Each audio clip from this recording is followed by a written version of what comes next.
மதுரையில் ஒரே குடும்பத்தைச் சேர்ந்த 5 மாற்றுத்திறனாளிகள் தாங்கள் வசிக்க இலவச வீடு கேட்டு 16 வருடங்களாக அலைந்து வருவதாக வேதனை தெரிவிக்கின்றனர். இதுகுறித்து பாதிக்கப்பட்ட லட்சுமியுடன் நமது செய்தியாளர் ஹரிகிருஷ்ணன் நடத்திய கலந்துரையாடலை தற்போது பார்க்கலாம்.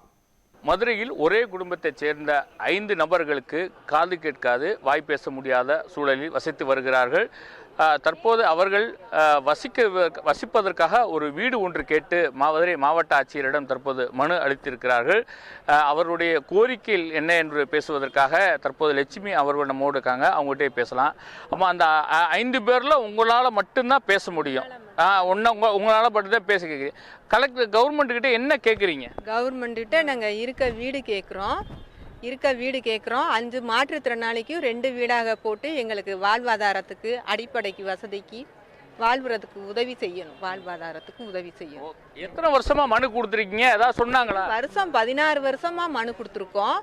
ராஜாக்கூரில் போடுறதாக சொன்னாங்க. ஆனால் இது வரைக்கும் போடலை. இப்போ ராஜாக்கூருக்கு போங்கன்னு சொன்னாக்கா வேலை வாய்ப்பு கூடிய அடிப்படையெல்லாம் யோசனை பண்ணிட்டு 4 பேர் 4 வண்டி எடுத்து அலைகிறதுக்கு வாய் பேசாமல் காது கேட்காம வேலை கொடுக்குறவங்க யோசிக்கிறாங்க.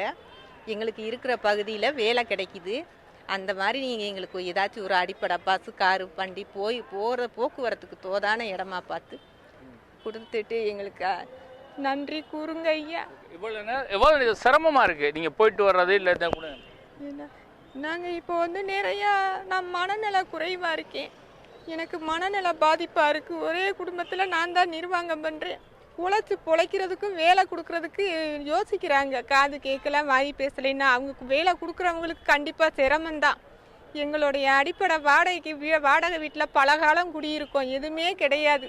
அந்த அடிப்படையை பார்த்து வீடு 2ஆக போட்டு கருணை கூற சொல்லுங்க ஐயா முதலமைச்சர் ஸ்டாலின் ஐயாவுக்கு. இப்போ நீங்கள் ராஜாக்கூர்லேயே உங்களுக்கு இடம், அங்கே வீடு கொடுத்தா நீங்கள் போகிறதுக்கு தயாராக இருக்கீங்களா?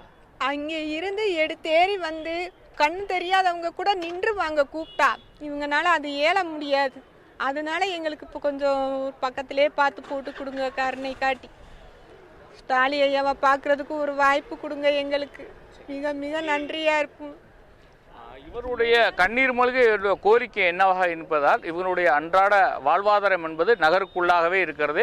இருக்கிற பகுதியிலேயே அவர்களுக்கான வேலை கிடைக்கிறது. அவர்கள் வேலைக்கு சென்றால் தான் வாழ்வாதாரத்தை நகற்ற வேண்டிய ஒரு சூழல் இருக்கிறது. ஆகவே அந்த ஆரப்பாளையம் பகுதியில் தான் தற்போது குடியிருக்கிறார்கள். அதை சுற்றி ஏதாவது ஒரு இடம் கட்டி கொடுப்பதற்காக வாய்ப்பு இருந்தால் தமிழக அரசு செய்து கொடுக்க வேண்டும் என்கிற கோரிக்கையை வைத்திருக்கிறார்கள். அல்லது போக்குவரத்து வசதிகள் கொண்ட ஒரு இடத்திலிருந்து எங்களுக்கு வீடு கட்டி கொடுத்தால் எங்களுடைய வாழ்வாதாரத்தை நகர்த்த முடியும் என்று தெரிவித்திருக்கிறார்கள்.